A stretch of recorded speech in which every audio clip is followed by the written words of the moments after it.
Europe 1. Le journal de 8h, Maël Hassani, bonjour. Bonjour Thomas, bonjour à tous. Moins de monde sur les routes et dans les gares par rapport à ce week-end. Mais les grands départs en vacances se poursuivent tout au long de cette semaine. Et à la SNCF, les agents de la sûreté ferroviaire sont particulièrement mobilisés pour traquer les pickpockets, le cauchemar des voyageurs. Charles Bouchin a pu suivre une équipe de la police du rail à la gare Montparnasse à Paris pour Europe 1.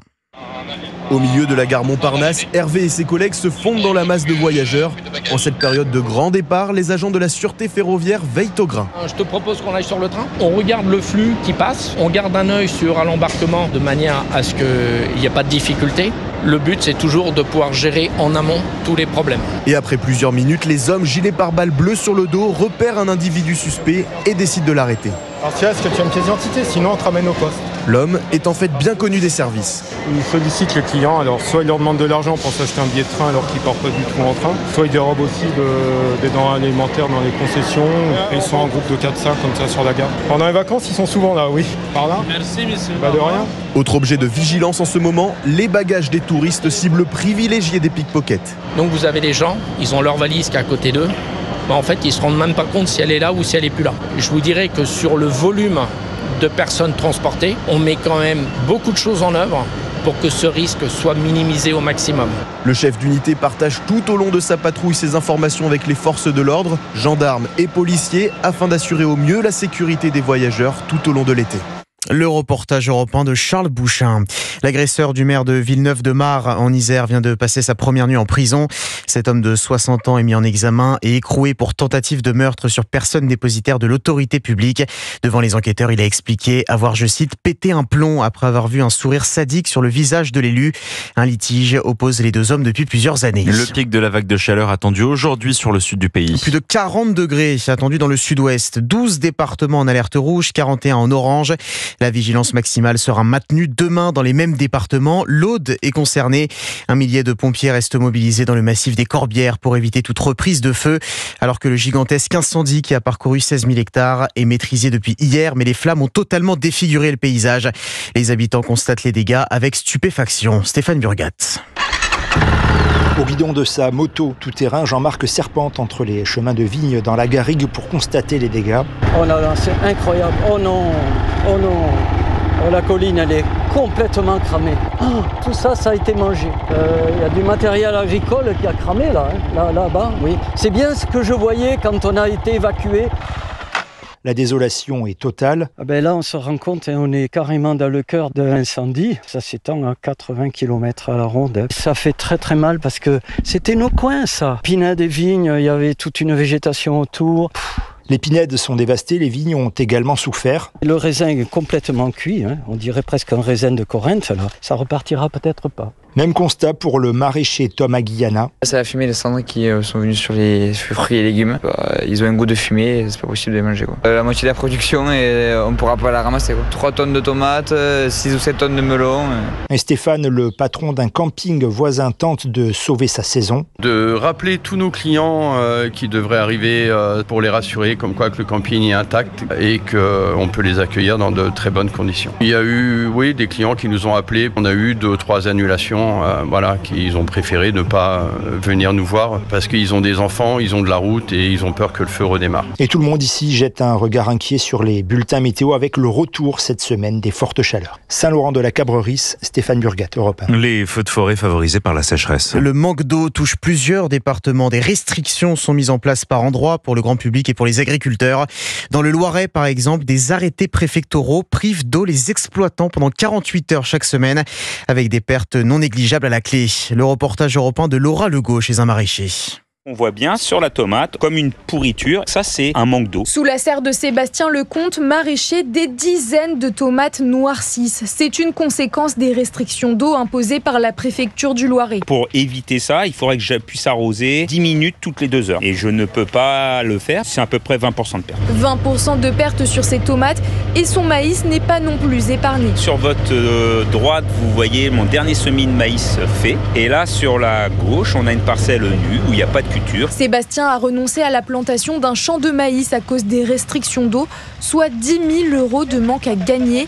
Il regrette une mauvaise gestion de la ressource par les autorités. On s'adapte, mais il faut aussi que la réglementation sache s'adapter. Aujourd'hui, ce qui est important, c'est de stocker l'eau quand elle est en excès comme l'hiver, pour pouvoir la redistribuer l'été quand on est en condition caniculaire. D'ici l'été prochain, l'agriculteur compte bien stocker l'eau lui-même. Il pense installer une réserve pour irriguer ses tomates toute l'année, sans contrainte. Coût de l'investissement, 30 000 €. Le reportage européen de Laura Legault. Il est 8h05, vous écoutez Europe 1 matin. Une réunion extraordinaire des ministres des Affaires étrangères de l'Union européenne en visioconférence aujourd'hui. Les échanges porteront sur la future rencontre entre Donald Trump et Vladimir Poutine vendredi en Alaska. Les dirigeants du vieux continent craignent que la fin de la guerre en Ukraine ne soit décidée sans Kiev ni les 27. Alors ils tentent de faire entendre leur voix, Antoine Bienvaux. Oui, dans une déclaration commune, les principaux dirigeants européens rappellent à Donald Trump que la voie de la paix en Ukraine ne peut être tracée sans les Ukrainiens. Des propos qui sonnent comme un écho à ceux de Volodymyr Zelensky qui avertissait avant-hier que toute décision prise sans l'Ukraine irait à l'encontre de la paix. Plus que jamais unis, les Européens mettent donc la pression sur le président américain. Une stratégie qui, malgré les apparences, pourrait fonctionner, selon Jean-Éric Brana, spécialiste de la politique américaine. Donald Trump a reçu une très forte pression de ses alliés européens dont il ne peut pas se passer. Et c'est vrai que l'invitation à Zelensky serait la moindre des choses. Dans leur déclaration commune, les Européens rappellent que les frontières internationales ne doivent pas être modifiées par la force. Une réponse aux propos de Donald Trump qui, vendredi, pour la première fois, a évoqué l'idée d'un échange de territoire entre la Russie et l'Ukraine. À l'inverse, l'Europe demande au président américain de maintenir la pression sur Moscou et se dit prêt à soutenir cette action sur le plan diplomatique et militaire, tout en appelant une nouvelle fois à poursuivre les sanctions financières à l'encontre de Moscou. Antoine Bienvaux. L'Australie annonce à son tour cette nuit sa volonté de reconnaître prochainement un État palestinien à l'occasion de l'Assemblée générale de l'ONU en septembre prochain. Date également cochée par plusieurs pays occidentaux, dont la France. Décision vivement critiquée par l'État hébreu, alors que la guerre contre le Hamas n'est pas encore terminée et que le mouvement terroriste contrôle toujours l'enclave palestinienne. La guerre à Gaza qui est entrée dans une nouvelle phase en fin de semaine dernière. Un plan de prise de contrôle total de l'enclave mis en place par l'armée israélienne. Il s'agit du meilleur moyen de terminer la guerre, assurait hier le Premier ministre Benjamin Netanyahou devant la presse du monde entier, malgré les critiques de l'opinion publique dans l'État hébreu et de la communauté internationale. L'administration française sommet de changer d'application de messagerie instantanée. Oui, pour éviter que les échanges ne soient captés par des puissances étrangères. Matignon ordonne aux ministres et aux fonctionnaires de migrer vers une application 100% française, ultra sécurisée. Elle s'appelle Chap. Jacques Serret, toutes les personnes visées par cette consigne doivent avoir franchi le pas d'ici au 1er septembre. Au revoir WhatsApp ou Telegram, bonjour Chap. Les agents publics ainsi que les membres des cabinets ministériels doivent migrer vers cette messagerie instantanée développée par l'État. Objectif, verrouiller les échanges sensibles face au risque de cyberattaques ou d'ingérences étrangères. Une consigne discrètement glissée au cœur de l'été dans une circulaire datée du 25 juillet. François Bayrou acte ce changement pour l'ensemble des ministères. Il est demandé de déployer largement Chap, écrit le Premier ministre, et ce, dès qu'il s'agit d'échanges avec les administrations de l'État, car les applications les plus utilisées aujourd'hui dans les administrations comme dans les cabinets ministériels sont le plus souvent étrangères, et certaines, comme WhatsApp, tombent sous le coup du Cloud Act américain qui autorise Washington à accéder aux données des entreprises, même hébergées en dehors des États-Unis. Avec Chap, tout reste en France, serveur français, chiffrement de bout en bout, validation par l'ANSSI, la cybersécurité tricolore. Chap compte déjà 300 000 utilisateurs dans la fonction publique.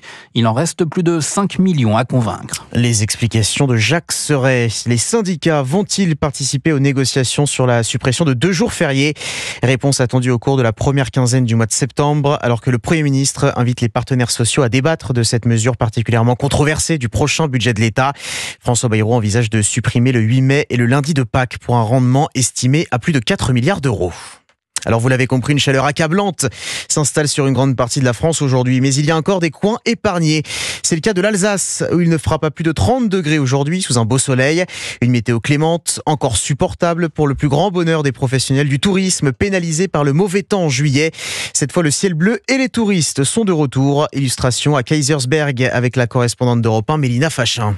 Nathalie et Patricia, 2 amies belges, sirotent leur verre en terrasse sous le soleil enfin de retour. Oui, parce que la semaine passée, on était déjà là. Le vent, la pluie, il n'y avait pas énormément de monde. Ah oui, aujourd'hui, c'est génial. Hein. Marjorie Bletner, restauratrice, confirme que la météo de juillet a fait fuir les touristes. La météo et le manque de pouvoir d'achat, clairement. La baisse de clients, moi je dirais 20%. Par rapport aux années passées, habituellement les gens faisaient la queue devant la porte pour avoir une table. On faisait 2 services, là on n'en fait qu'un. Même constat chez Marie-Laure Noletta, directrice de l'hôtel Clé. En fait, les clients réservent en dernière minute. Et là, maintenant que ça se réchauffe, ça bouge un petit peu plus. Comparé à juillet 2024, tous les secteurs d'activité accusent entre 5 et 25% de baisse. Mais effectivement, maintenant que le soleil est de retour, Sandra Garcia, directrice adjointe de l'Office du tourisme, est optimiste. Il reste tout le mois d'août, on n'est qu'au début du mois. Il reste encore 3 bonnes semaines avant la rentrée scolaire. Et puis après, on aura le mois de septembre qui est aussi en général une bonne saison chez nous. Voilà, donc on espère que ça va rattraper et compenser un peu. Et la bonne nouvelle, c'est que les touristes étrangers, surtout venus du nord de l'Europe, sont un peu plus nombreux cette année.